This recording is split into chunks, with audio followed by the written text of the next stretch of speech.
प्रिय दोस्तों, नमस्कार। आत्मज्ञानी व्यक्ति यानी जिसने सत्य को पाया है, जिसने उस परम तत्व को जाना है, सेल्फ रियलाइजेशन जिसने किया है, वो कभी कोई पाप कर ही नहीं सकता। ऐसा कैसे है? क्यों ऐसा है? इस पर हम वीडियो में बात करेंगे। उससे पहले अगर आप चैनल पर नया हैं तो चैनल को सब्सक्राइब करें, वीडियोस को लाइक करें, ज़्यादा से ज़्यादा शेयर करें अगर आपको पसंद आते हैं। ऐसी वीडियोस की बहुत ज़्यादा ज़रूरत है इंटरनेट पर, ख़ास तौर से क्योंकि आप एक ही जगह रहकर उस बहुत अच्छे से अच्छा लोगों में फैला सकते हैं। और वीडियो को पूरा सुने तो आप वीडियो का पूरा लाभ ले पाएंगे।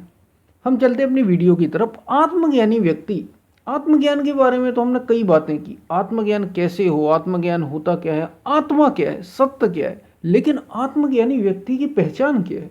आत्मज्ञानी व्यक्ति की कुछ लक्षण हैं जिन पर हम वीडियो में उनमें से एक पर बात करने वाले हैं कि पाप, आत्मज्ञानी व्यक्ति कैसे कोई पाप नहीं कर सकता, क्यों वो कोई पाप नहीं कर सकता।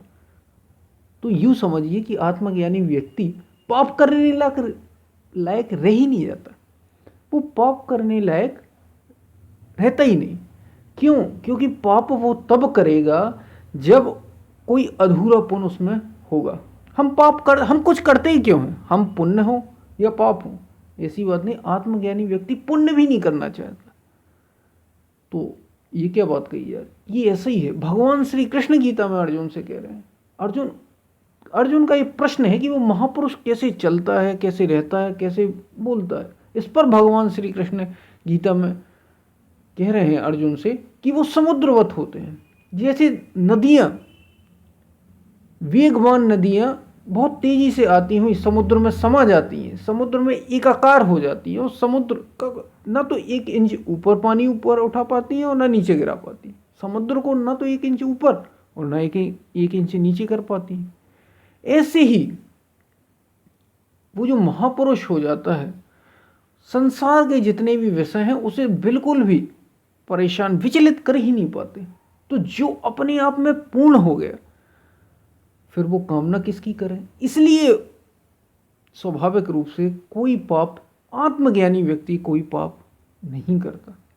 हाँ, पुण्य वो करता है क्योंकि लोगों के कल्याण के लिए, समाज के लिए, सोसाइटी के लिए, ताकि पीछे वाले लोग भी उस सत्य को पा सके। जैसे भगवान श्री कृष्ण ने, आप देख रहे हैं, भगवान श्री कृष्ण अर्जुन को समझा रहे हैं। भगवान श्री कृष्ण एक आत्मज्ञानी है, तो भी ये बातें अर्जुन को बता रहे हैं, लेकिन उन्हें उन बातों से कोई प्रयोजन ही नहीं है। उन्हें संसार से कोई काम रह नहीं गया है। वे अधूरे नहीं, वे अपने आप में पूर्ण हैं। इसलिए आत्मज्ञानी व्यक्ति कभी कोई पाप नहीं कर सकता। पुण्य वो करता है पीछे वाले लोगों के कल्याण के लिए, उनकी भलाई के लिए, क्योंकि वो स्वयं में पूर्ण है। पूर्णमदः पूर्णमिदं पूर्णात् पूर्णमुदच्यते पूर्णस्य पूर्णमादाय पूर्णमेवावशिष्यते। वो पूर्ण हो गया है, स्वयं से पूर्ण के लिए पूर्ण हो गया है वो। फिर उसे कुछ करने की, पूर्णमदः पूर्णमिदं, उसे कुछ करने की कामना ही नहीं है। जब किसी को कुछ करने की इच्छा ही नहीं रह जाएगी तो पाप करेगा क्यों? पाप तो हम तभी करते हैं जब हमें कुछ ना कुछ अधूरा लगा रहता है कि हम ऐसे हैं, हमें ये कमी है, उस कमी को पूरा हमें करना है, तो हम पुण्य करते हैं। और अगर हमें ये लगता है कि इससे कुछ अच्छा हो जाएगा, इसमें सुख है, तो हम पाप करते हैं। किसी को किसी धन में सुख रहता है तो धन कमाने में एकदम एकदम लगा रहता है। किसी को किसी और चीज में लगता है कि ये चीज हमारे पास नहीं है, उसे लगता है हमारे पास कुछ कमी है, तो वो फिर चुराता है, चोरी करता है, तरह तरह के काम करता है। और आत्मज्ञानी व्यक्ति जो स्वयं में पूरा हो चुका है, जो जानता है कि शरीर और मन में कुछ नहीं, बाहर संसार में गो गोचर जहाँ लग मन जाई, सो सब माया जाने हूँ भाई, ऐसा जो जान गया है, उसके लिए ये संसार तो क्या, अगर कहीं कुछ होता भी, इससे बड़े से बड़ा संसार में जो हो सकता है वो शरीर के स्तर पर है। वो ऐसा जानता है ये सब शरीर और मन के स्तर पर, और एक समय बाद ये नहीं रहेगा, इतना उसको पता है। ये तो पता ही है, और साथ में वो स्वयं में पूर्ण है, तो फिर वो क्यों पाप करेगा और क्यों पुण्य करेगा? इसलिए जो भी काम करता है आत्मज्ञानी व्यक्ति, वो ना तो पुण्य के लिए करता है और ना पाप के लिए करता है। वो तो लोगों के भलाई के लिए बाद में आत्मज्ञान प्राप्त करने के बाद लोगों के कल्याण के लिए ही काम करता है, इसलिए वो पुण्य कर्मों में आपको लगे दिखाई देते हैं, नहीं तो उनको पुण्य से भी कोई प्रयोजन नहीं रहा। इसलिए आत्मज्ञानी व्यक्ति कोई पाप कर नहीं सकता, सवाल ही नहीं उठता।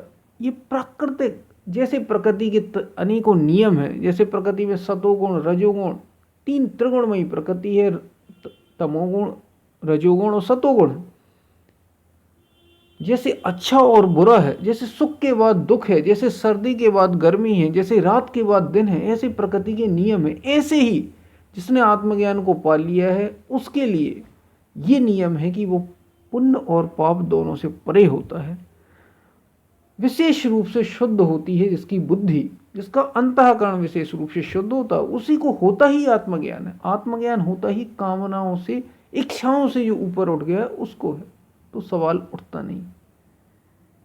इसलिए आत्मज्ञानी कभी कोई पाप कर ही नहीं सकता। ये प्राकृतिक सिद्धांत ही है, क्योंकि वो अपने स्वरूप में ही बरतता है, वो अपने स्वरूप में ही सदा निवास करता है। जो सदा है ऐसे में वो निवास करता है, इसलिए उसे कोई कमी नहीं, इसलिए पाप करने का कोई सवाल उठता ही नहीं है। उसके लिए शरीर और मन कुछ रह ही नहीं जाता। मन में चल रही जो तरह तरह की कामना है उनको वो पहले ही जीत चुका है, समझ चुका है, और वो शरीर और मन से ऊपर उठता। आत्मज्ञान होता कब है? ये भी शरीर और मन से ऊपर उठकर ही होता है। इसलिए आत्मज्ञानी कभी कोई पाप कर नहीं सकता। तो हो सकता ये बातें आपको समझ में आई होंगी कि आत्मज्ञानी जिसने सेल्फ रियलाइजेशन किया है, पाप जैसा तो कोई सवाल उठता ही नहीं, और पुण्य से भी वो अति दूर है। पाप और पुण्य दोनों से परे, लेकिन वो पुण्य काम करते हुए दिखाई देते हैं, जैसे भगवान श्री कृष्ण, जैसे आदि शंकराचार्य, जैसे बुद्ध, जैसे महावीर। ये पीछे वालों के लिए, ताकि इनको वो भी अमृत मिल सके, जो सुख और दुख से परे उस परम सुख तक, परम आनंद तक, पूर्ण निवृत्ति को पा सकें, स्वयं में तृप्त हो सके। इसके लिए वे संसार में फिर काम करते हैं। और आत्मज्ञानी कैसा होता है? समुद्रवत होता है, जैसा भगवान श्री कृष्ण गीता में अर्जुन से कह रहे हैं। तो कुछ बातें आपको समझ में आई होंगी। हम फिर मिलते हैं, तब तक के लिए धन्यवाद।